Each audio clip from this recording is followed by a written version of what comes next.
अस्सलामुअलैकुम व्यूवर्स, क्या हाल चाल है? ठीक ठाक। ढेरों ढेर दुआएं आप लोगों के लिए, और आप लोग सब भी अपनी दुआओं में मुझे बहुत याद रखिएगा। आज हम गिलगित बल्तिस्तान की ज़बरदस्त सी डिश बना रहे हैं, जिसे बल्ती ज़बान में खुरबा कहते हैं, गिलगित में चुपट्टी भी कहते हैं। बहुत आसान है। आए हम इसको बनाना शुरू करते हैं। बिस्मिल्लाहिर्रहमानिर्रहीम। 1.5 पाव आटा यानी तकरीबन 375 ग्राम, बेकिंग सोडा 1.5 चाय का चम्मच। मैंने इसको इस तरह उंगली से दबा के जो गुठलियाँ उनको ख़त्म कर दिया है और अच्छे से छान लिया है। नमक डाला है हस्बे ज़ायक़ा, मैंने तकरीबन 1.5 चाय का चम्मच लिया है। ये शाद ज़ीरा शायद कहते हैं इसको, हमारे वहाँ पे जो है इसको थले कहते हैं। ये बहुत खुशबूदार ज़ीरा होता है। ये ऑप्शनल है, कोई डालता है और कोई नहीं डालते। इन तमाम चीज़ों को अच्छी तरह से मिक्स करें, बीच में गड़ा सा कर लें और इसमें 1 से 2 अंडे आप शामिल कर सकते हैं। मैंने 1 अंडा डाला है और 1 कप भर के कुकिंग ऑयल डाला है। रेसिपी के साथ ही आप मेरे चैनल को लाइक कर दें, सब्सक्राइब कर दें, बेल आइकॉन के बटन को लाजमी दबाइएगा। ये आपकी तरफ से प्यारा सा मोहब्बत का इजहार होगा। 2 कप दही लिया है, दही का पानी है, आपने इसको थोड़ा थोड़ा करके डालना है और हमने इसको एक सख्त सा आटा गूंदना है। तो इस हिसाब से आपने जो है पानी भी हमने इसमें लेना है, तो उसी हिसाब से आपने थोड़ा थोड़ा इसको शामिल करना है। तो ये मैंने 2 कप डाला है, पहले थोड़ा थोड़ा डाला है और जब इसकी अच्छे से मिक्स हो जाएगा तो हम इसकी एक अच्छी सी सख्त सी डो बना लेंगे। ये देखें हमारी डो तैयार है। इसको किसी भी चीज़ से आप कवर कर दें ताकि इसके ऊपर हवा ना लगे, और इसको आपने आधे घंटे तक ऐसे ही छोड़ के रखना है। आधे घंटे के बाद जो है मैंने इसको चेक किया तो ये माशाल्लाह सेट हो गया। आप देख सकते हैं कितना सख्त मैंने इसका ये आटा गूंदा है।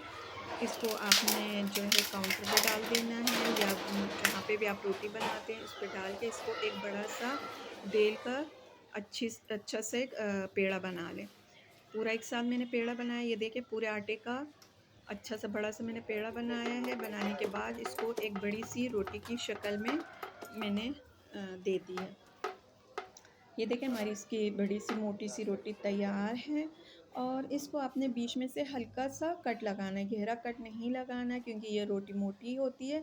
तो इसको ताकि ये अच्छे से पक जाए तो इसको बीच में से हल्का सा आपने दोनों साइड से कट लगाना है। ये देखें हमारी रोटी तैयार है। आप इसको पतीले में भी चाय बना सकते हैं, मैं इसको ओवन में बना रही हूँ। ये इलेक्ट्रिक ओवन है।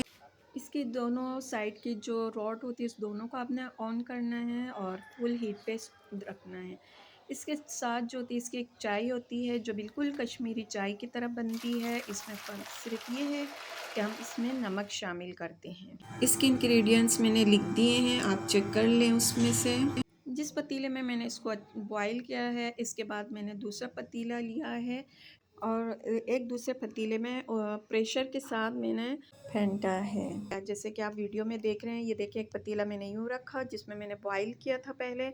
2 पतीले लिए, फिर दूसरे पतीले जिसमें हमारी चाय है उससे प्रेशर से दूसरे पतीले में डाला। इसी तरह आपने 2-4 दफ़ा करना है ताकि इसका अच्छा सा कलर निकल आए।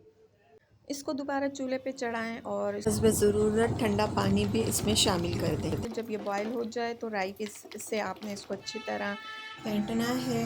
जब इसका कलर आप देखें कि बिल्कुल सही कलर आया है, फिर इसमें हम दूध शामिल करेंगे। दूध शामिल करने के बाद इसको आपने चेक करना है, अगर ज़रूरत है तो थोड़ा और दूध डाल दीजिए। आप इसके अंदर मक्खन डाल दें, जो आपको मक्खन ब्रांड का पसंद हो आप डाल दें। मैं देसी घी डाल रही हूँ, अगर आपके पास देसी घी है तो वो डाल दीजिए। इससे इसका जायका बहुत दोबाला हो जाएगा। बहुत मज़ेदार ये चाय बनती है। दोबारा अच्छे से राई घुमा दें ताकि जो मक्खन है वो अच्छे से मिक्स हो जाए।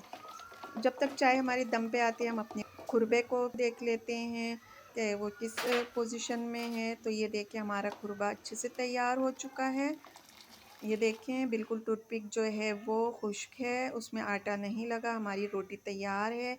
ये देखें बिल्कुल सॉफ्ट ज़बरदस्त सी रोटी है। कितनी सॉफ्ट है ये देखें आप, बहुत नरम और बहुत जायकेदार और मज़े की होती है। और ये इसकी टिप है कि आपने इसको दही का पानी या दही जो है लाजमी इसमें डालना है, इससे आपके बहुत सॉफ्ट बनेगी रोटी। ये देखिए कितनी ज़बरदस्त बनी है।